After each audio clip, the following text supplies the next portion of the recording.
Hey, what's up guys, and welcome to the video. Now the vehicle that I've got sitting behind me today is a 2010 Ford Focus that is absolutely filthy on the outside, and to be honest, the inside isn't a whole lot better. Okay, well, taking a look around the outside of this Focus, and it's pretty clear the car hasn't been washed for quite some time, as the dirt is absolutely caked on the paint, especially on the back where you can't even see it anymore. The wheels and tires are just as bad, and the carpeted wheel well liners are stuffed full too. But that's not all. There's an entire graveyard of dead bugs up on the front end to deal with too. Moving inside now, and besides all the dust that's made its way in, there's a bunch of garbage, dirty seats, and even some hay to get cleaned up. But just before we dive in, take a quick second and make sure you're subscribed to the channel and that you've got the bell on so you get notified when new videos go live each week. Okay guys, well, I can't wait to get the pressure washer fired up and to get started on this car. So as always, sit back, relax, and enjoy.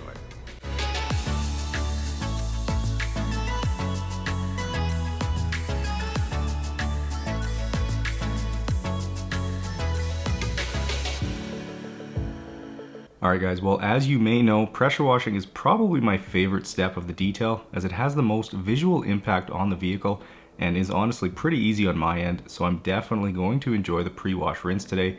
Though as you can see, there's quite a bit of paint flaking off the rocker panels and rust creeping in around this car, so I'll have to be careful in those areas.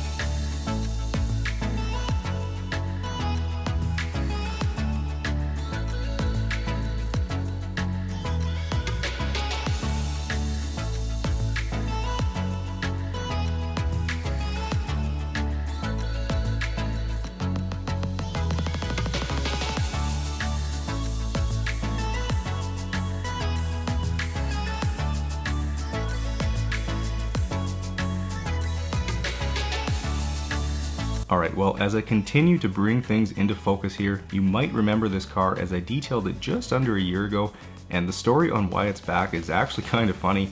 So last time the owner's mom brought it in as she was tired of how dirty it was, and this time it's almost the same situation. His mom booked it in again, although this time it's for her other son who just bought the car from his older brother, so it'll be nice to get it cleaned up for him today, as I'm pretty sure it's his first car.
Moving to the graveyard of bugs up on the front end, and given that these bug guts have been on the car for so long, they're so stuck on and embedded in the paint that the pressure washer can't hardly touch them.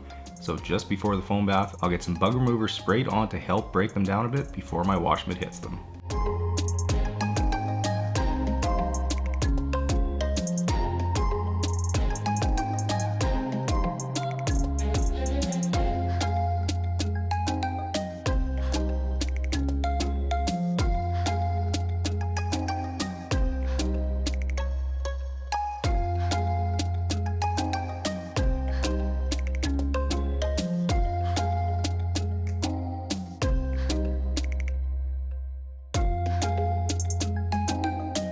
Moving to these super dirty door jambs, and like I always say, the pressure washer is the best tool for the job here, as this really only takes a few minutes to get all the dust sprayed out and to get them nice and clean.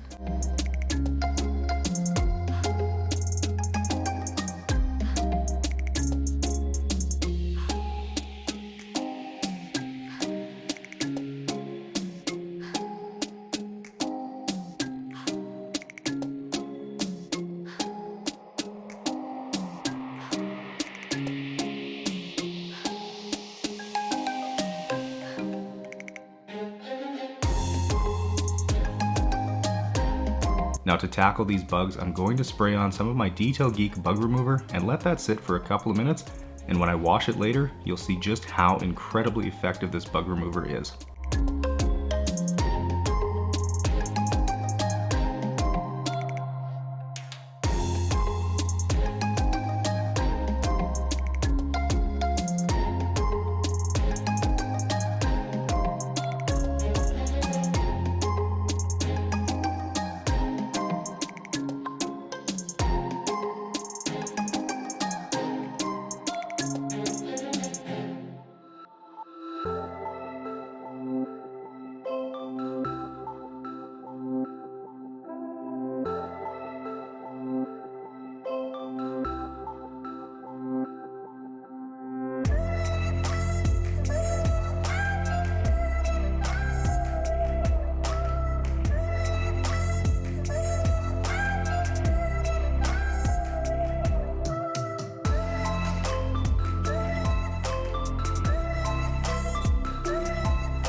Now, since there's a bit of iron contamination on the paint, I'm going ahead and using some of my Detail Geek iron remover, which will safely dissolve those little iron particles, turning purple when it does, and then I'll simply just spray it off after letting it sit for a few minutes. Though it's important to note, you don't ever want to let this dry on the vehicle, and you'll need to use a strong stream of water to rinse it off, as it is a little bit sticky. But if any of you out there have ever noticed tiny little rust spots on your paint, that's iron contamination, and it can be easily dissolved and rinsed away with a product like this. You can find it on my website, where worldwide shipping is available.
Okay, with the car back in the garage now, I'll disconnect the battery and quickly get the seats removed, as there's a fair bit of the mess this time I can't quite get at with them in the car, and while it's definitely not the worst I've seen, it really doesn't impact the process at all, just the time it's going to take to get it looking new again.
working my way around with the vacuum, and this week's members question comes from Cassandra, and it's how can you tell between really good carpet quality and cheap carpet? So the answer to that question isn't super cut and dry. Generally, the nicer carpet has a longer pile and thicker underpadding, and the cheaper stuff is really thin and starts to look less like carpet the cheaper it gets. But that being said, I have seen cases where there's thick underpadding and then super thin carpet on top, or in the case of this Focus, it looks cheap at first glance, but it's surprisingly easy to vacuum as it's got a bit of a longer pile.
Alright, well, starting on the seats now, and I wanted to let you know that gallon sizes are going to be available for nearly all the Detail Geek chemicals very soon, and I've also been working on new products as well, so if you want to stay up to date on things, be sure to follow detailgeekautocare on Instagram, or keep an eye on the website at detailgeekautocare.com.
Moving inside to the back seats now, and a question I've seen asked a fair bit recently is how long does it take for the carpets and seats to dry out after extracting?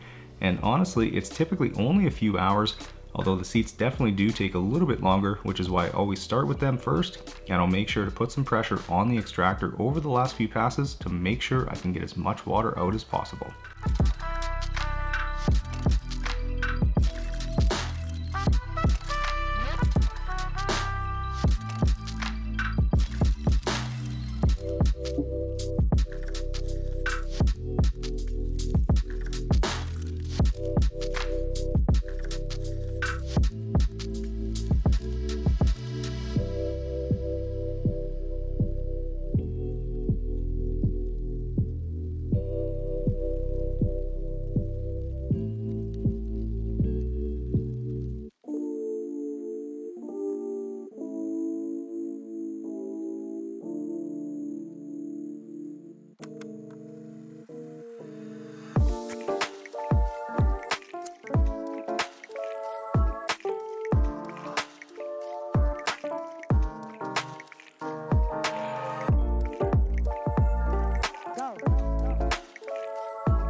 Moving down to the carpet now, and despite it not being all that visually dirty, As I start to make the first few passes with the extractor, it's clear there was a fair amount of dirt hiding in them, but one thing you'll always see me do is extract it from at least 2 different directions, as the pile typically lays in one direction, like back to front, so going over it from different directions will ensure I can get all the dirt and solution back out, so the carpet is perfectly clean when I'm done.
Here's everything the Bissell sucked out of the Focus today. Gross.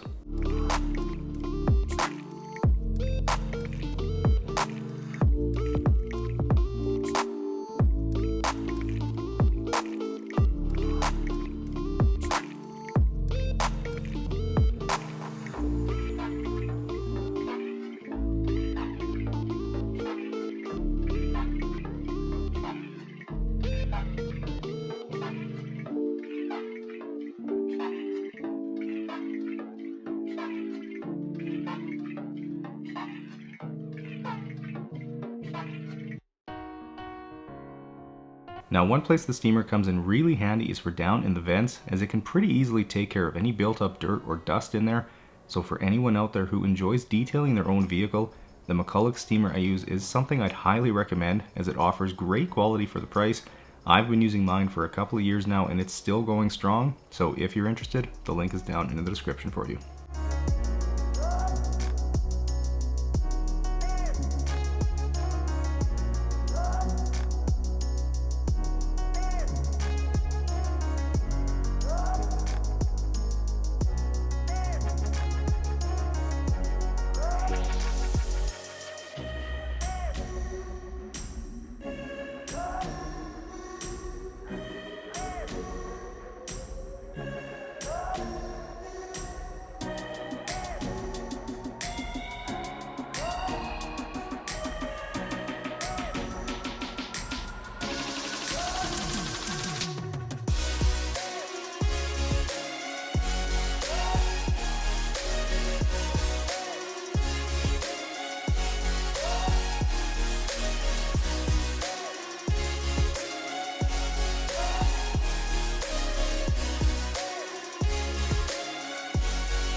Now, as I work on applying 303's aerospace protectant around the vehicle, I wanted to mention that I recently added a few new hoodies and bunny hugs to my merch store, with the grungy DG logo being my personal favorite. So if you've ever wondered if I sell any Detail Geek merch, well, you can take a look at the store. The link is in the description for you.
Second last step here is to use some of my Detail Geek glass cleaner and a Detail Geek waffle weave towel to get all the glass cleaned and streak free. And I wanted to let you know, I recently added a few bundle options to the website, including this glass cleaner bundle, so you can save a little bit by buying them both together. And some of the bundles would be perfect gift ideas too, so make sure to give them a look.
Alright guys, well what feels like a pretty quick 8 hours later and the Focus is all cleaned up and it's looking minty fresh. Now I gotta say that was probably one of the easier to detail cars that I've done. Really, it's just the way it's built, just made for a smooth detail today. So if you guys enjoyed this one, make sure you hit the thumbs up button, subscribe to the channel if you haven't yet, enjoy the guitar outro, and I will see you guys in the next one.